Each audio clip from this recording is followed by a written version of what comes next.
think we're in a good spot to go ahead and get things kicked off. Today's webinar is hosted by QuickNode and Taxbit. And if you're not already familiar, QuickNode is the leading end-to-end Web3 developer platform. QuickNode is transforming the blockchain infrastructure and tooling by simplifying development and providing high-performance access to over 30 chains. Since 2017, QuickNode has empowered hundreds of thousands of developers and companies to focus on innovation by accelerating dApp build times and offering enterprise-grade solutions to businesses of every size. And on that same note, if you haven't heard of Taxbit yet, they're the leading provider for enterprise tax and accounting compliance for companies on a global basis. They provide a modern enterprise compliance and reporting solution for the digital economy. Their API-powered platform for tax and accounting reduces manual work, improves operational efficiency, and integrates directly with ERP solutions that do not historically support digital asset activity. Now, turning to today's topic and why everyone's here. Next-gen asset management, navigating blockchain, ETFs, and compliance in the era of Bitcoin milestones. We have a few things on today's agenda. How blockchain is transforming asset management, demystifying asset tokenization, overcoming hurdles, innovative solutions for integration and compliance, and then we'll talk a little bit about the QuickNode and Taxbit partnership, and we'll save some time at the end for Q&A. So as you start to have questions throughout the webinar, feel free to just pop them into the chat, and we'll make sure to cover them at the end. And without further ado, here's today's speakers. I'm Jordan Patapoff, and I'm the Senior Director of Ecosystem at QuickNode, where I help lead our startup program and newly formed venture arm.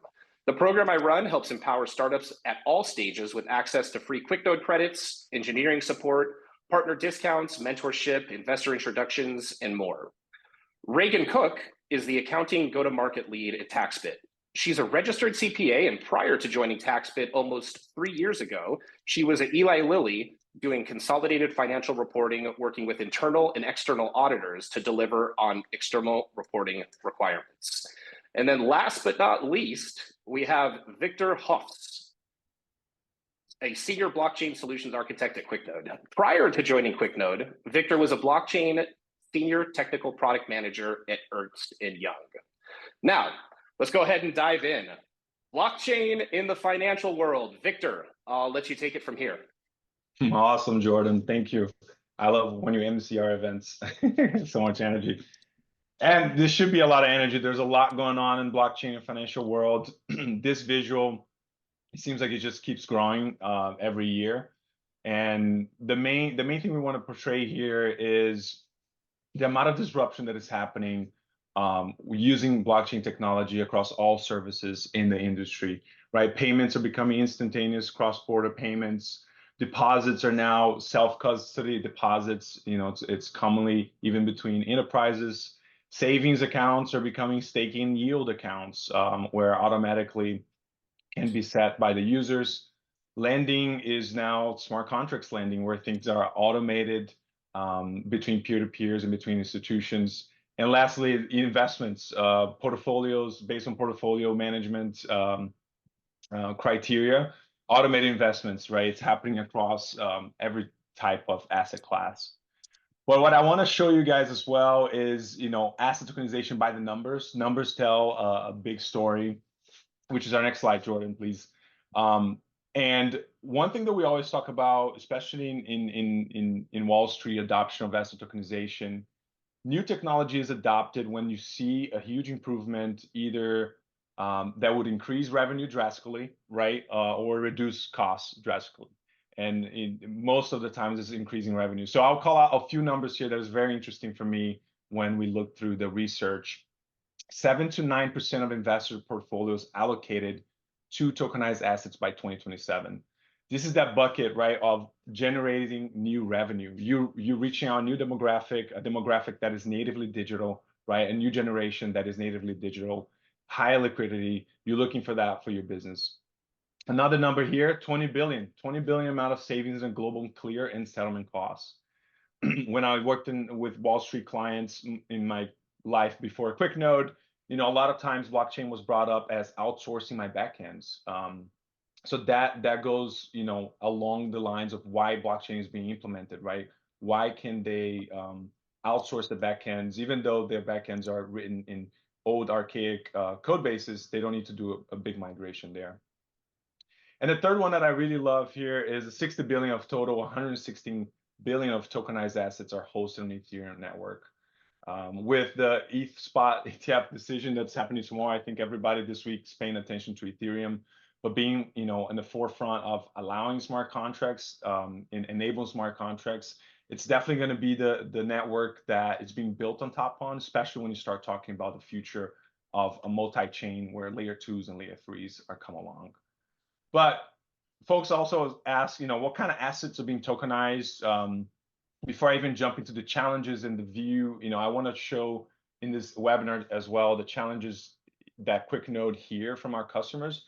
But even before we go there, the assets, what kind of assets are being tokenized today? Is it real? Is it not real?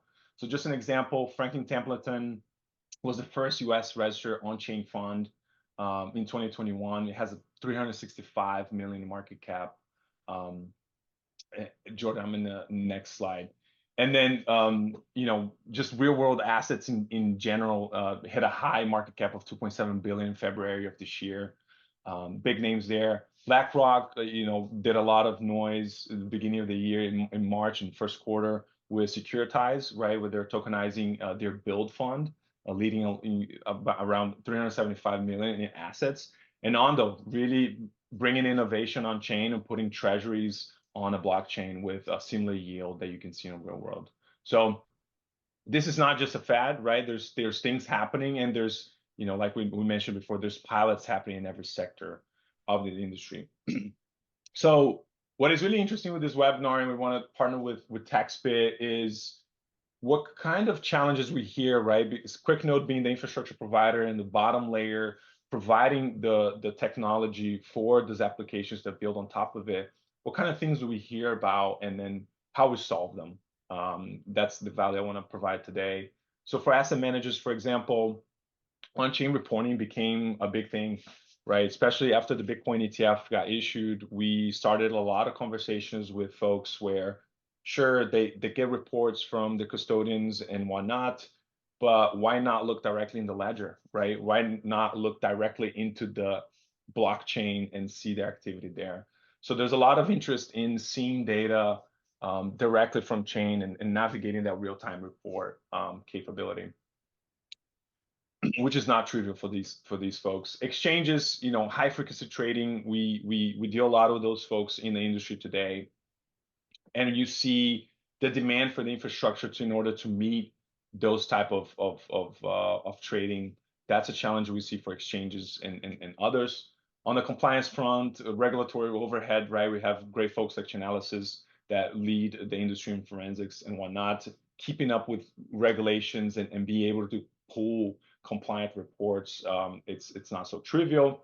And then finance teams, that's more on the technology integration of systems, right? Like I mentioned, some of these have archaic technologies in the back end, and how they can go from that to an outsourced back end like a blockchain. And what does that look like? What is the configuration? Is it private? Is it permissionless? What kind of things they're looking at? So based on these, four major challenges that we see in next gen asset management, QuickNode do provide a few solutions where we are addressing, a lot of these folks that weren't common to QuickNode's business, right? We have been in the industry since 2016, 2017, serving crypto native applications, but now a lot of the Web2s have been flowing to our ball court. So when we talk about asset managers, right, reading on-chain data, our bread and butter is data access, instant blockchain data access, where we provide APIs where you can read and write to the blockchain. And again, if you are interested in knowing more, I know some folks are joining from mobile. There's some QR codes that will directly to some of these solutions and even demos on how they solve these problems. For exchanges, right, we talk about the challenges they have on lower latency. So having the isolation and this fast, smooth, efficient transactions for high volume trading is something we also work with, where these folks are doing, dedicated clusters. They don't share infrastructure. They have the dedicated machinery around the globe to meet their users wherever they are, or their trading workflows. Data streaming is something that we enabled in Q1 this year, a very well adopted by these analytics firms, right? If the data is immutable, why not store, past a specific point, some of that data off chain that won't change, and be able to do analytics there more proactively. So we service some of those folks with those streaming products. And then custom blockchains is something that we also dived in, beginning of this year, just based on market demand on some of these enterprises coming to, leveraging blockchains and wanting to do a configurable infrastructure, right? But at the same time, have control over transaction costs, have access to liquidity, access to the community, and also facilitating interoperability. So we also service folks on that side. But anyway, that's a little bit of on the QuickNode side, some challenges that we hear. I want to share some of these conversations we have. And then Reagan is going to go kind of the similar path for Taxbit. Reagan? Yeah, thank you so much.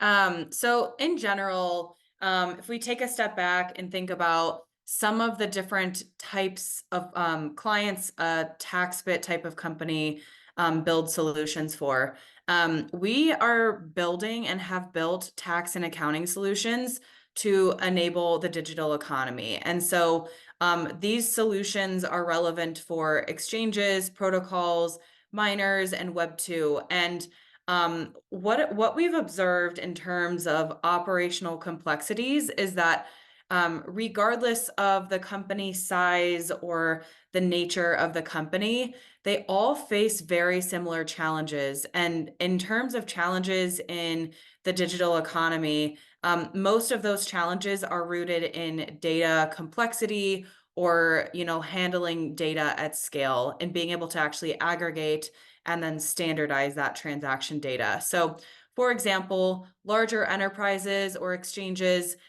they must track and report on millions of transactions in real time. So transaction volume at scale, again, a data challenge. Protocols, what we've seen in terms of working with protocols is some of the DeFi activity can be challenging to track. Just by the nature and complexity of the individual transactions. And again, if you pair that with transaction volume at scale, that can become extremely painful and difficult to track in real time. We work with a handful of mining companies, and those companies must track all rewards and then price those rewards when they're received, or they have to deal with the complexity of pricing the transaction even though they received the reward a day late. So again, a data challenge to navigate around to make sure that transaction data is accurate, complete, and timely. And then we also work with Web 2 companies that are experimenting and exploring crypto or digital assets in some capacity. And similar challenge as it relates to aggregating data. And so these type of integrations where we're capturing transaction data and enabling companies with on-demand access to standardized transaction data across all different sources, that's becoming a pretty significant operational complexity for companies as they scale with their business operations. So on the next slide, I'll talk a little bit more about how Taxbit is addressing some of these challenges. I've specifically referred to data aggregation and standardization as a core and pretty painful operational complexity for companies. But beyond that, once you have the actual transaction data, it's important to actually price each of those individual transactions and then track the changes in value over time, whether those digital assets are held or disposed of or transferred. And so Taxbit solutions are, we've built a platform where you can actually connect all your different data sources, generate on-demand reporting, and then generate journal entries. Because at the end of the day, whether it's a Web 2 company exploring crypto or an exchange or any other type of company transacting in crypto or any form of digital asset, there's some form of internal or external reporting requirements. So if you think about a large public company like holding Bitcoin, for example, I'll use MicroStrategy as an example. They now hold over 200,000 Bitcoin worth billions of dollars that needs to go on the balance sheet. All of those transactions need to be aggregated, and then that fair value needs to be tracked and captured in the financial reporting over time. And so these operational complexities start with the actual transaction data, and then they end with the actual journal entries that go in some of these legacy ERP solutions. So I'm bouncing a little bit all over the place, but in terms of operational challenges, there's a whole slew of operational challenges as it relates to end-to-end processing and reporting for companies with any form of digital asset activity. So in the Q&A, I'd love to hear what type of roles some of our listeners have at their respective companies. I think that'll help us speak a little bit more to specific use cases. And I'm curious if anyone in the audience listening today has back office experience as it relates to the digital economy. So. Wow, that was really great. Thank you, Reagan. Thank you, Victor. We covered a lot today, but my two top takeaways were actually from the data, just super interesting. If you look at, 60 billion of the total 116 billion of tokenized assets are hosted on the Ethereum network. That's huge. And I think with a lot of things in the news today, and I think I even saw a few questions in the Q&A, I think there's a lot to kind of unpack and dive in there. And then maybe the second thing that I think is interesting is that 7 to 9% of investors' portfolios are expected to be allocated to tokenized assets by 2027. And that's not that far away. So really thankful that solutions like Taxbit and like QuickNode are here to kind of make our lives easier as we see this continued proliferation. So thanks again for your time and sharing your knowledge with us today. You may be wondering about the QuickNode and Taxbit partnership and how it came to be. QuickNode formed in 2017 and Taxbit in 2018. It's an eternity in the blockchain world. And as a result, we've kind of seen it all at each of our respective companies. QuickNode's speed and reliability combined with Taxbit's compliance expertise helps ease your blockchain implementation experience. And together, we're pushing the boundaries of what blockchain technology can achieve with dependable and innovative solutions. So if you want to learn more, scan that QR code that's on your screen and get in touch and we can help. But don't let the fun stop here. We're going to be at Consensus. So send us a note if you're planning to be in Austin next week, and we'll make sure to find some time to meet up. So either from that QR code on the last screen or any of the links here. It looks like that first one is a contact us. Let us know if you'll be in town for Consensus, and we'd love to schedule some time. So as promised, we saved lots of time for Q&A. So I was a little bit, I was incorrect at the top of the call. Our chat was actually disabled for webinar participants. So thank you for everyone that chimed in with your location and questions in the Q&A feature. So we do have a few questions that were sent kind of beforehand from people that registered for the event. They sent them to Kyle. And we have this first question. It's from Zach in San Francisco. He says, how have the recent events, ETF legislation, impacted your business and some clear benefits companies have found after integrating their blockchain operations with QuickNode? Victor, I think this sounds like a good one for you. Let me pass this over to you. Yeah, great question, Zach. So it's been interesting. Like I was talking about 2 years ago, where we started seeing the flood of some more traditional enterprises into blockchain, but that was all over, supply chain traceability, retail, financial services as well.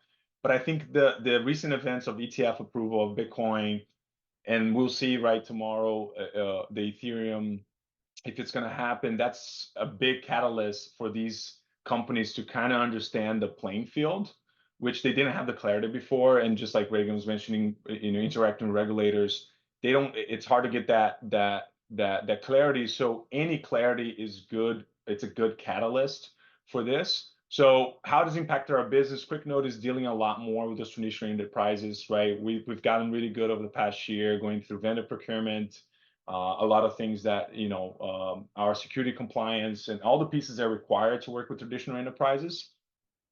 And then some of the benefits that we've seen some of these customers getting from us is they don't have to host that infrastructure on their side, right? So we reduce the overhead, ultimately lowering the OpEx. So at the end of the day, we're working with a CTO or a technology leader within that institution that is implementing that technology, and we work on use cases of reducing OpEx or even generating new revenue streams for them with the technology.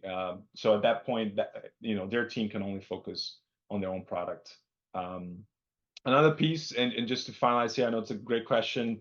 We've seen a big growth of just the type of advisory we're doing as well with our customers. Traditional enterprises do tend to want a hand-holding whenever there's a deployment of new technology. So we have been also doing professional services engagements where we walk them through their blockchain implementations. That's great. Wow. Yeah, thank you for that one, Victor.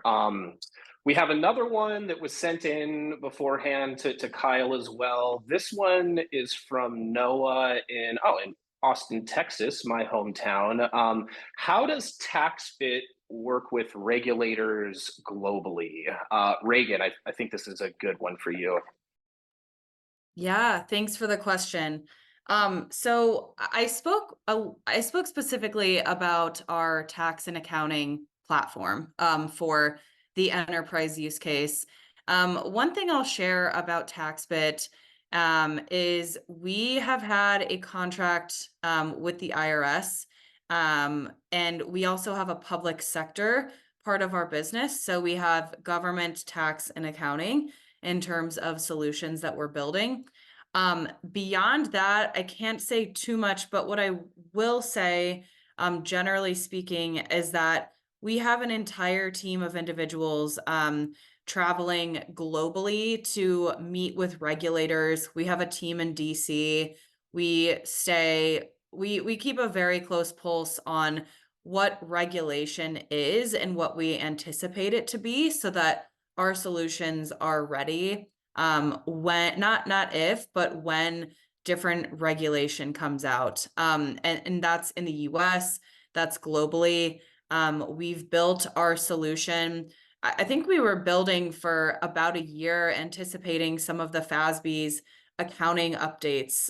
So if you think about the shift to fair value measurement and some of the new required disclosures for companies holding crypto assets, we have been anticipating different regulatory and compliance changes so that our solutions are ready to go and aligned closely with what that regulation and compliance will require for companies in the space, which is completely aligned with our mission to enable, growth in this industry. So yeah, I mean, our CEO is traveling all over the place. We have a couple of new hires in Europe. We have a team in DC, like I mentioned. So we are taking that pretty seriously, because if our solutions from a tax and accounting perspective are not built with the end user's requirements in mind, and we want to stay a few steps ahead of that. So Taxbit's keeping a close pulse on all things compliance and regulation. And if you're not following along on LinkedIn, we post quite a bit of thought leadership material. We have an individual who actually joined the Taxbit team from the IRS. So keeping a close pulse there on all fronts. Love it. Yeah. And I mean, all of that just sounds, I don't know, so complex and time consuming that I'm glad we have partners like you that can do the heavy lifting for us. So that's awesome. Cool. We have another question here. And before I get to it, as a reminder, please go ahead and pop your questions in the Q&A feature. We still have some time for a few more. So let us know what's on your mind, and our experts can help you today. So this one is from Chris in Minneapolis. He said, interested to hear if there's any comparisons to be drawn between the Ethereum ETF and Bitcoin ETF. I think we kind of, both of y'all can take a look at this one. Reagan, maybe I'll hand it to you first. Yeah, I wouldn't say I have too much to chime in here on this one. I don't want to elaborate too much on the comparisons here. But what I will say is that this is an extremely positive signal for the entire market. In terms of, all I'll say on this one is that this is an extremely positive signal for the market. And I think there's more to dissect here than just a high level comparison between the two. Totally makes sense. And Victor, anything to add there? Yeah, I think from our side, from more of a technical standpoint, what is very interesting is that the applications they're being built right now, a little bit on the beginning of the webinar on this, is if the underlying asset is accepted and it has clarity, it drives, it's a catalyst for builders, developers, engineers to go that route. So Bitcoin ETF was a big catalyst, not just for Wall Street, but also for developers to start building more on Bitcoin. Right, we saw surge Q1 and Q2 this year of Bitcoin L2s and things of that allows different applications to live in Bitcoin. And inscriptions with ordinals and runes and all these type of products that are existing in Bitcoin that got, the ETF kind of was the catalyst for this. For Ethereum ETF is even greater because you have those applications, ranging from DeFi, DePIN, decentralized governance, all sorts of desocial, right? Decentralized social media, all these sorts of applications already living in Ethereum. And the moment that's deemed, the underlying utility token, which is ETH, is deemed a non-security, that really pushes the playing field, not just for the financial world, but the developers of the financial world. Awesome. Really appreciate that response. Very thoughtful. We had another question come in. So if we don't get any more, this might be the last one. So this is your chance to get in your final questions before we wrap up for today. Carl from Austin. Looks like we have Austin in the house today. I love it. How would the taxation of unrealized capital gains impact crypto holders? Reagan, you have any feedback on this? Yeah. Are you asking from the perspective of an individual taxpayer or an enterprise? If you can respond back to that. I can speak to both while you're chiming in. For companies in the US holding crypto, the shift to fair value measurement requires those unrealized gains and losses, they do need to be recognized. So if you think about an individual taxpayer, there's a realized gain or loss when you dispose of the asset. And what is recorded for a company is a little bit different. So I'm happy to share some additional material on the topic, but I think this is a little bit nuanced if you're coming from the perspective of individual taxpayer versus company with specific reporting requirements. Love it. Totally makes sense. And Carl did clarify he was asking more about on the individual level. Yeah, I would say for now, I would just focus on the realized gains and losses when you dispose of an asset. Makes sense. Great insight. All right, looks like we had one more come in. So you still have another chance to get a question in. This is from anonymous attendee in India. I'm a student from India interning as a blockchain developer working on the Ethereum blockchain. As industry experts, for me to make a profound career, what should my approach be in terms of learning technology? Victor, I think this is a great one for QuickNode. Yeah, this is a great question.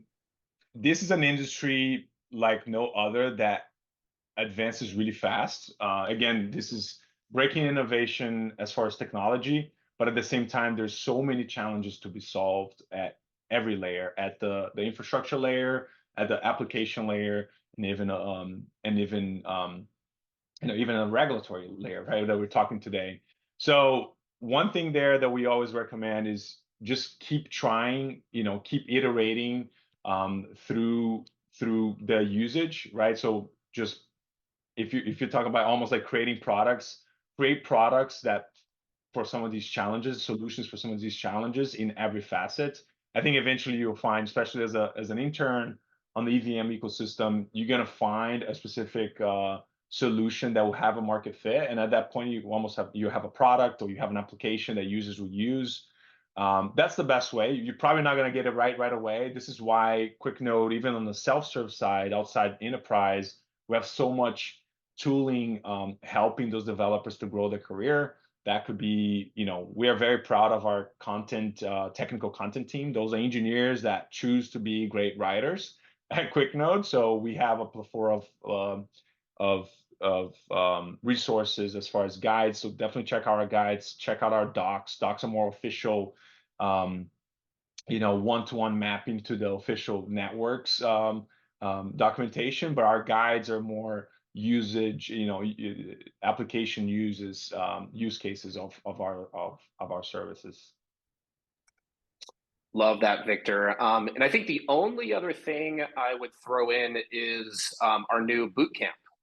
So it's kind of a little bit more exhaustive than some of our guides, and so I think we'll try to find a link for that and pop that in the chat. So, all right, those were some really great questions. Thank you for everyone that chimed in.